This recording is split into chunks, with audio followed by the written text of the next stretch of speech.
போயிட்டாங்களே என்ன கவனிக்க, என்ன ஆதரிக்க யாருமே இல்லையான்னு சொல்லி அழுது கிட்ட 4 மணி நேரம் 5 மணி நேரம் அழுதுட்டு இருந்தேன். ஒரு மரத்தடி கீழே உட்காந்து அழுதுட்டு இருந்தேன், என் வாழ்க்கை முடிய போன்னு சொல்லி. நான் உட்கார்ந்துட்டு இருந்த இடத்துல, நான் மரத்துல கீழே உட்காந்துட்டு இருந்தேன். அந்த மரத்துல யாரோ ஒரு வசனம் ஓட்டிருக்காங்க, உங்கள் துக்கம் சந்தோஷம் மாறும். ஹல்லேலூயா, ஆமென். அந்த வார்த்தையை பார்த்துட்டு நான் சும்மா பார்த்தேன். நான் இன்னும் இந்த வார்த்தையை பார்த்தேன், திருப்பி நான் கேஷ்ல உட்காந்து அழுதுட்டு இருந்தேன். நான் செத்துடணும், எப்படியா செத்துடலாம்னு சொல்லி முடிவு பண்ணிட்டு இருந்தேன். அந்த வார்த்தையை நான் ஒரு கிளான்ஸ் தான் பார்த்தேன். வார்த்தை எனக்குள்ள பேச ஆரம்பிக்கும், son go home, I need talk to you. நீ வீட்டுக்கு போ, நீ வீட்டுக்கு போ, உன்கிட்ட நான் பேசணும், நீ வீட்டுக்கு போ, உன்கிட்ட பேசணும் சொல்லுது. நானும் உட்காந்து கன்வின்ஸ் பண்ணாம அழுதுட்டு இருக்கேன். சரி, நம்ம இறக்க போறோமே, நம்ம என்ன ஐடியா பண்ணலாம் அப்படின்னு யோசிச்சுட்டே இருக்கேன். நீ வீட்டுக்கு போ, நீ வீட்டுக்கு போ, நீ வீட்டுக்கு போ, அந்த வார்த்தை மறுபடியும் என்ன பேச ஆரம்பிச்சுது.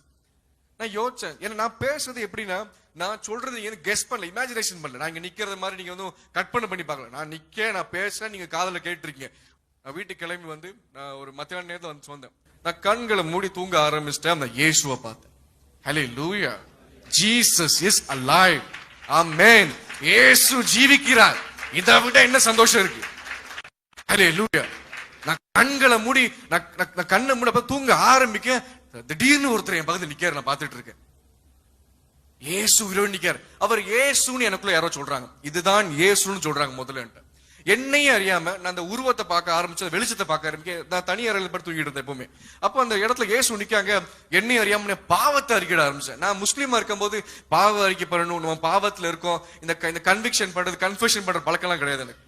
எங்க வேலையை என்ன பண்ணுமோ அது பண்ணுவேன். ஈமான் எப்படி இருக்குமோ அதை ஃபாலோ பண்ணுவேன். முகமது நபி என்ன சொல்றதோ அதை ஃபாலோ பண்ணுவேன். ஹதீஸ் எல்லாம் சொல்றோம் அதை ஃபாலோ பண்ணுவேன். அப்ப எனக்கு இந்த பாவ அறிக்கை பத்தி எதுவுமே தெரியாது. ஆனா என்னையே அறியாம ஒரு 1.5 மணி நேரம் என் பாவத்தை அறிக்கை, எனக்குள்ள இச்சை, அசிங்கம், கேவலம், நான் எனக்குள்ள யாருக்கும் தெரியாத இருள் அறை, யாருக்கும் காட்டாத அந்த டார்க் ரூம் ஆஃப் சின், இருள் அறை, யாருக்கும் காட்ட மாட்டேன், எல்லாத்தையும் தொடர்ந்து பேச ஆரம்பிச்சிட்டேன். நான் திருப்பி தூங்கிட்டேன். நான் அறிக்கை 8 படி தூங்கிட்டேன். திருப்பி ஸ்கூல் போனேன்.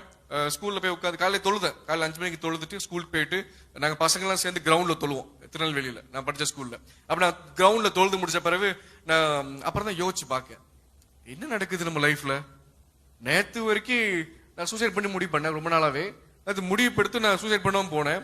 நைட்டு வந்தா இயேசுவை பார்க்க, எப்படி இயேசு, ஏன் நான் இயேசுவை பார்க்கணும்? எனக்கு என்ன ஆச்சரியம், நான் ஏன் இயேசுவை பார்க்கணும், ஏன் முகமது ப்ராஃபிட்டை பார்க்க முடியல, ஏன் என்னால் அல்லாஹ்வை பார்க்க முடியல, ஏன் வேற எந்த ப்ராஃபிட்டும் வரல என்ன நான் படிச்ச புக்ஸ்ல இருந்து.